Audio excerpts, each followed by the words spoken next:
ఇది శుభ్రంగా కడిగి పెట్టుకున్న మునగాకు, దీన్ని కొంచెం నూనె వేసుకొని బాగా వేయించుకోవాలి. బాగా వేయించుకున్నాక ఇందులో 2 స్పూన్లు నువ్వుల పొడి, ప్లస్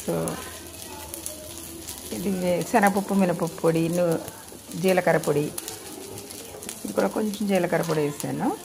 ధనియాలు, వేయించిన ధనియాల పొడి, ఇవన్నీ వేసి కొంచెం నూనె యాడ్ చేసుకుని, నువ్వుల నూనె యాడ్ చేసుకుని ఇలా వేయించుకోవాలి. ఇది ఏంటంటే పచ్చడి, టమాటాని పచ్చడి. ఇది వచ్చి వెల్లుల్లిపాయలు కూడా వేసుకున్నాను. ఇవన్నీ వేసి శుభ్రంగా మిక్సీ చేసేసుకోవాలి.